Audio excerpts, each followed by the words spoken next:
noticed. My whole family didn't, which is rude. I took like 4 inches off. Okay, anyway, let's get to the question. I'm 26 and have always been single, and I'm making $11 an hour and feel like the two major tenets of life, career and love, have been flying away from me at high speed. Do you think there is a mysterious third happiness tenet, something that isn't career or love that could make me happy in the interim while I try to catch up with the other two? Or am I doomed to misery while I wait for a miracle? Sincerely, probably actually fine in Logan Square. All right, I was writing in my journal the other day, which, like, no one should ever read my journal. If I died, just burn them all, because it sounds like every time I write a journal, I sound like Jane Austen or like an entire Greta Gerwig movie got put in a blender and then vomited on top of a British poet.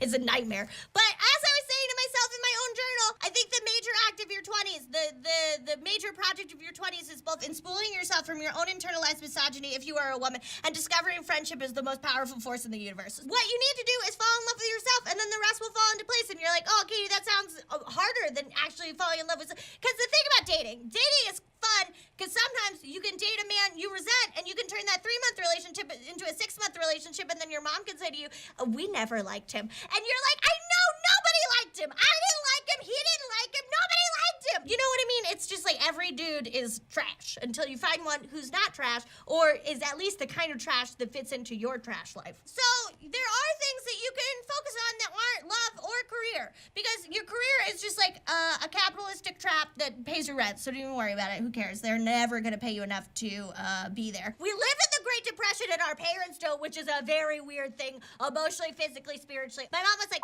must be great, you get free soda. And it's like, yeah, and my health insurance is terrible. I get paid $11 an hour, and all of the managers are sleeping with their subordinates. That seems like it shouldn't be going on. And she was like, but the soda! Elon Musk was like, you guys don't need to unionize or I'm gonna take away the Froyo machine. It's like, I don't know, this is a nightmare. Love is fleeting, or is it? It can last forever, or can it? I don't really believe that. My boyfriend should not watch this. If he is watching this, well, you kind of knew. All right, you're gonna be fine. You're fine. You're doing fine. Everyone's fine. We're all gonna be fine, except for the people who aren't gonna be fine, in which case they won't even discover that until they're dead. At least you're thinking about whether you're fine or not. But you're fine, so don't even worry about it. If you find out that your life didn't turn out the way you wanted, you won't find out until you're already dead. So it's fine. All right, let's talk about something else. Should we talk about Ellen DeGeneres and her wanton cruelty, and it's finally made its appearance on television?